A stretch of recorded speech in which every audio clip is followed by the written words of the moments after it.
Assalamualaikum warahmatullahi wabarakatuh. Kembali lagi bersama saya dengan nama saya sendiri, Satria Pinayu Anuti Sampurna, dan dengan NIM 23011000052.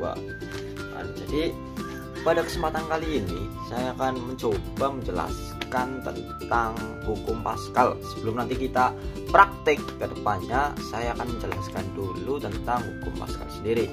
Apa itu hukum Pascal? Di sini jelaskan, hukum Pascal berbunyi tekanan yang diberikan pada zat cair dalam ruang tertutup akan diteruskan ke segala arah dengan sama besar. Nah, artinya tekanan yang diberikan pada zat cair, nah itu sebesar apapun itu akan diteruskan ke segala arah dengan sama besar. Jadi kita memberikan gaya yang sebesar apa, lalu akan diteruskan dengan sebesar apa yang diberikan. Nah, penjelasan lebih detailnya, hukum ini menyatakan bahwa jika ada tekanan yang diberikan pada sebuah zat cair dalam wadah tertutup khususnya, tekanan tersebut akan merambat ke seluruh bagian zat cair tersebut dengan kekuatan yang sama. Jadi intinya adalah pada saat benda cair dalam keadaan tertutup, ketika diberi tekanan itu akan memberikan tekanan yang sama besarnya kepada tekanan yang diberikan. Dengan kata lain, tekanan yang diberikan tidak akan berkurang atau berubah ketika diteruskan ke seluruh bagian zat cair. Nah, di sini ada contoh penerapannya. Kita contohkan dulu penerapannya. Yang pertama adalah dongkrak hidrolik. Dongkrak hidrolik memanfaatkan hukum Pascal untuk mengangkat benda dengan berat gaya yang lebih kecil. Berat benda dengan gaya yang lebih kecil. Dengan memberikan gaya pada penopang kecil, tekanan yang dihasilkan akan diteruskan melalui zat cair.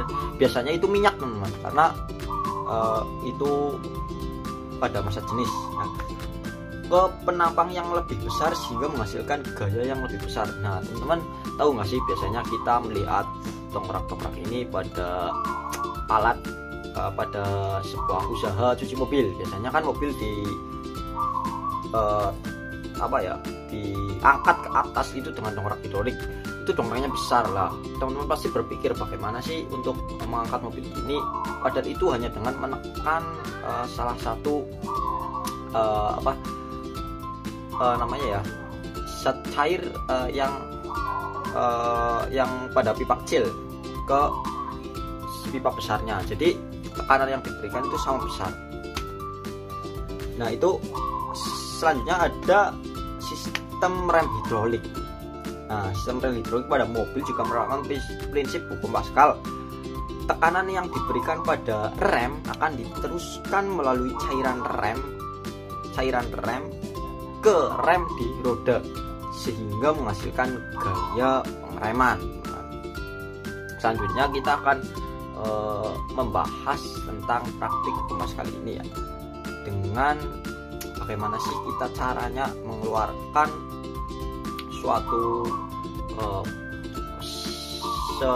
botol bensin ya, bensin dari tank bensin motor ke dalam botol dengan menggunakan selang. Bagaimana?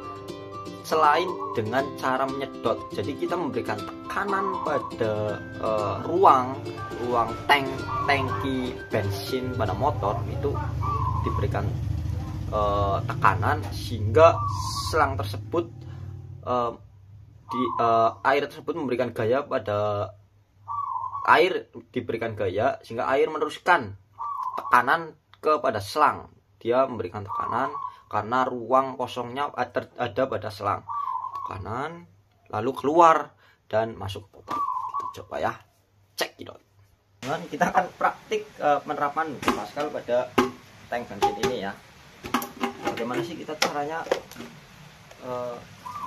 mengeluarkan bensin tanpa harus menyedot bensin tersebut. Jadi kita memberikan tekanan pada tangki motor seperti ini ya.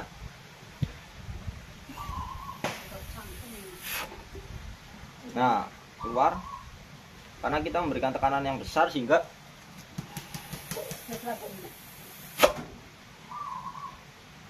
sehingga tekanan diberikan ke segala arah. Nah, karena terjadi ruang kosong pada selang tersebut sehingga bensin dapat keluar melalui ruang kosong tersebut.